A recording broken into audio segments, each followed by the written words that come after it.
Hello everyone, आज हम chapter 13 exercise 13.2 से क्वेश्चन नंबर 4 करेंगे। आइए क्वेश्चन रीड करते हैं। A fair coin and an unbiased die are tossed, let A be the event head appear on the coin and B be the event 3 on the die, check whether A and B are dependent event और not. देखिए इसमें क्या बोला है, आपको ये बोला है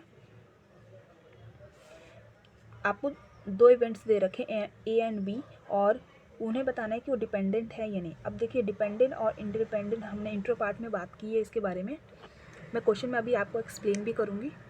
अब देखिए यहाँ पे क्या है, डाई है और कॉइन है। तो सबसे पहले इसका क्या सैम्पल स्पेस देख लेते हैं। तो सैम्पल स्पेस क्या हो जाएगा वो बात करते हैं। देखिए सैम्पल स्पेस के अकॉर्डिंग सबसे इसमें देखिए क्या बोला है, हेड के साथ क्या है, ए इवेंट जो है आपका क्या दे रखा है, हेड वाला दे रखा है। ठीक है, तो अगर हम कॉइन को फेंकते हैं तो उसकी पॉसिबिलिटी क्या बनती है। देखिए डाई में कितने नंबर्स होते हैं, वन से लेके 6 तक। ठीक है, और हेड कॉइन जब हम थ्रो करते हैं या तो हेड आएगा या तो टेल आएगा, तो उसके अकॉर्डिंग हम अपने सैम्पल स्पेस प्रिपेयर करते हैं। देखिए हेड 1 आएगा या तो हेड 2 आएगा या तो हेड 3 आएगा, हेड 4 आएगा, हेड 5 आएगा, हेड 6। इसके साथ यही नंबर आ सकते हैं। अगर टेल की बात करें तो टेल 1 आ सकता है, टेल 2 आ सकता है, टेल 3 आ सकता है, टेल 4 आ सकता है और देखिए टेल 5 आ सकता है, टेल 6। इसके अलावा कोई और नहीं होंगे। ठीक है, ये हमारे सैम्पल स्पेस हो गए। अब अकॉर्डिंग टू क्वेश्चन हमें ए इवेंट क्या देखा, ए इवेंट ये दे रखा जिसमें हमें हेड अपीयर हो। अब देखिए इनमें से किन में हेड अपीयर हो रहा है, ओनली 6 में, 1 2 3 4 5 6। ठीक है, तो हेड जो है सिर्फ इनमें अपीयर होता है। इवेंट ए हमारा क्या हो जाएगा, इवेंट ए हमारा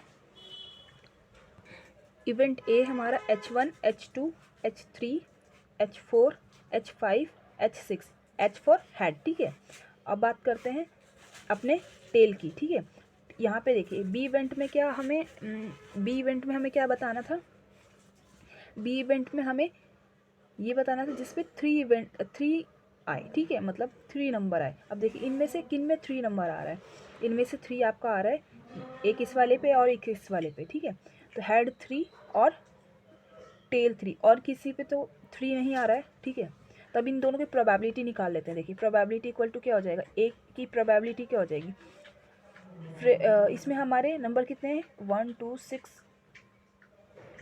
ठीक है, 1 2 6 है, या 6 हो जाएंगे और टोटल सैम्पल स्पेस कितने, 12। 6 ऊपर 6 नीचे, 12 हो जाएगा।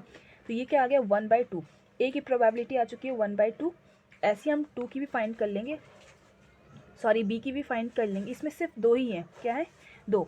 तो ये क्या है, ये क्या हो जाएगा, 2/12 हो जाएगा। करेक्ट, क्योंकि 3 तो सिर्फ इन दोनों पे ही था ना।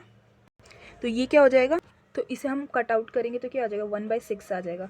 अब बात करते हैं आगे। देखिए अब हमें क्या पूछा है, हमें पूछा है कि ए बी क्या है, डिपेंडेंट है या नहीं है। पहले हम इंडिपेंडेंट की कंडीशन देखते हैं। इसका इंडिपेंडेंट की कंडीशन क्या होती थी, जब एक इवेंट दूसरे पे डिपेंड करे, यानी ए इंटरसेक्शन बी की जो प्रोबेबिलिटी थी, पहले ए इंटरसेक्शन बी निकालते हैं। अब ए इंटरसेक्शन बी क्या होगा, जिसमें एच भी हो और 3 भी हो। तो ऐसी तो सिर्फ एक ही कंडीशन है, देखिए एच और 3 एक ही है। तो यहाँ पे ए इंटरसेक्शन बी क्या हो जाएगा, H3। करेक्ट, ए की प्रोबेबिलिटी बनेगी आपकी। करेक्ट, और किसी में तो H और 3 दोनों साथ में नहीं आ रहे हैं ना, तो ये हो जाएगा। तो ये 1/12 हो जाएगा। इतना समझ में है। अब कंडीशन देखते हैं। ए इंटरसेक्शन बी जो होता है वो क्या होता है, product of probability of A into probability of B. बस हमें इसको क्या इक्वल प्रूफ कर देना है।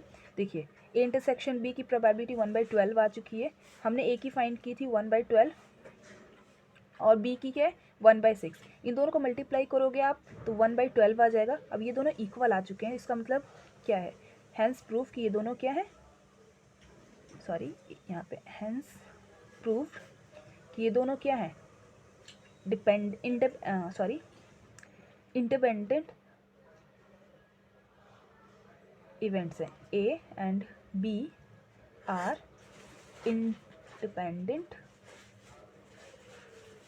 इवेंट्स। करेक्ट, आई होप आपको क्वेश्चन समझ में आया हो। Thank you for watching.